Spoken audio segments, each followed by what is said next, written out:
السلام عليكم ورحمة الله. قصة اليوم غريبة ومؤلمة بزاف. قصة غتخليكم تصدموا من الحقد اللي يقدر يعمي قلوب الناس. كيفاش إنسانة بريئة قلبها بيض وكتخاف الله غتخلص ثمن غالي على ذنب ما دارتوش. جريمة غامضة وقعت في مدينة فاس سنة 2014، تفاصيلها صادمة والقاتل كان أقرب ليها من حبل الوريد، شخص ما يطيحش لكم على البال نهائيا. خليكم معايا نكتشفوا خبايا هاد القضية من الأول حتى النهاية. في واحد الحي الشعبي في مدينة فاس كان واحد المحل معروف ديال العطارة مولاه سميتو الحاج دريس. هاد المحل ما كانش كيبيع غير العطرية العادية، بل كان قبلة للعيالات اللي شادين طريق الشعوذة والسحر. الحاج دريس كان معروف بهاد الأعمال، ولكن الغريب في الأمر هو أنه كان عنده بنت سميتها خديجة، بنت في أواخر العشرينات، زوينة ظريفة ومتخلقة. خديجة كانت العكس تماما ديال باها، بنت شادة طريق الله، ما راضياش باللي كيدير باها وديما كانت كدعي ليه بالهداية. الحاج دريس كان كيبغي بنته بزاف حيت رباها بوحدو من بعد ما توفات الأم ديالها.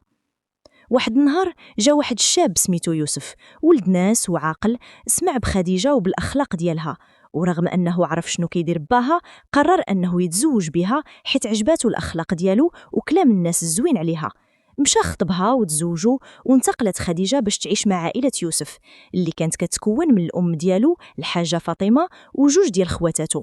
خديجة دخلت لها الدار بنية صافية، خدمتهم بعينيها وعاملت الحاجة فاطمة بحال أمها، وحتى خواتات يوسف عاملتهم بحال خواتاتها. كل شي كان كيبغيها في الدار، والحاجة فاطمة ولات كتحمق عليها. يوسف كان فرحان بزاف بهاد التفاهم اللي كاين في الدار. لكن هاد السعادة ما غاديش تدوم. من بعد شهور من الزواج خديجة حملت، ولكن فرحتها ما كملاتش، طاح ليها الجنين، دارت إجهاض وقالت مكتاب. حاولت مرة أخرى وحملت المرة الثانية ونفس الحاجة وقعت، المرة الثالثة كذلك. هاد الشي أثر على النفسية ديال خديجة بزاف، وبدات كتدخل في حالة الاكتئاب، ولكن إيمانها القوي كان ديما كيخليها توقف على رجليها وتحمد الله. في نفس الوقت كانت واحد العين كتشوف هاد الشي كامل، عين حاقدة ومريضة. شخص من داخل العائلة كان كيكره خديجة كره العمى حيت شافها محبوبة وكل شي كيبغيها.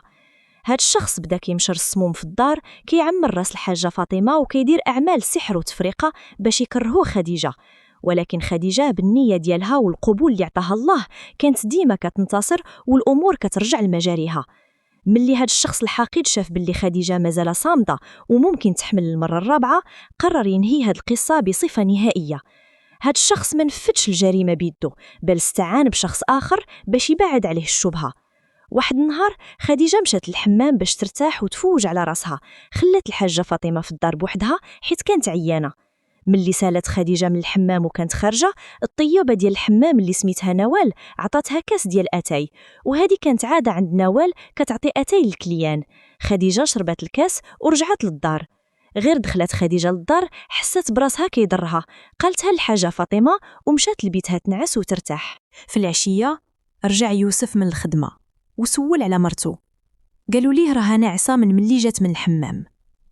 يوسف دخل لبيتو باش يشوفها، وهنا كان الصدمة الكبيرة. لقى خديجة متنية على جوج بحال شي وحدة كانت كتوجع.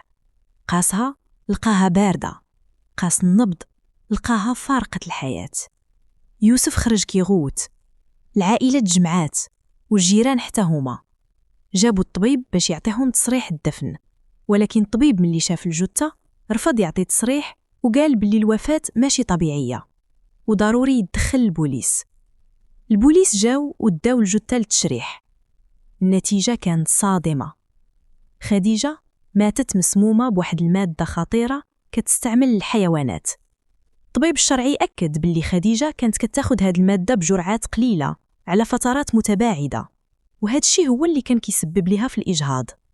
ولكن الجرعة الأخيرة كانت قاضية ومفعولها تسرع بسبب السخونية ديال الحمام. البوليس بداو التحقيق مع كل شيء، يوسف، العادلة والجيران، كل شيء كان كيشكر في خديجة وما لقاو حتى خيط. حتى لواحد النهار جات واحد الجارة اللي كانت مع خديجة في الحمام وقالت للبوليس باللي شافت الطيابة نوال عطات كاس ديال أتاي لخديجة قبل ما تخرج. البوليس جابوا نوال وبداو كيضغطوا عليها. في الأول نكرات، ولكن ملي واجهوها بالشهود وباللي التهمة لابساها بوحدها نهارت واعترفت بكل شيء. وهنا كانت الصدمة اللي زلزلات يوسف وعائلته. نوال قالت ليهم باللي اللي حرضها وعطاها السم باش تديروا في أتاي ديال خديجة مقابل سلسلة ديال الذهب هي نعيمة، أخت يوسف الكبيرة. نعيمة اللي كانت كتموت بالغيرة من خديجة حيت امها ويوسف كيبغيوها بزاف، هي اللي كانت وراء كل شيء. هي اللي كانت كدير ليها السم في الأول باش تطيح ليها الولاد، وملي شكات باللي خديجة حاملة عاوتاني وبغات تدير تحاليل باش تعرف المشكل، قررت تقتلها باش السر ديالها ما يتفضحش وباش تهنى منها بصفة نهائية. العدالة خدات المجرى ديالها وتحكم على نعيمة ونوال ب30 سنة ديال الحبس نافذة بتهمة القتل العمد مع سبق الإصرار والترصد. أما الحاج دريس ملي عرف باللي بنته ماتت مقتولة ومظلومة تاب ورجع لطريق الله، وهي الأمنية اللي كانت خديجة كتمناها طول حياتها، ولكن للأسف ما تحققاتش حتى خلصات حياتها التمام لهاد الشي.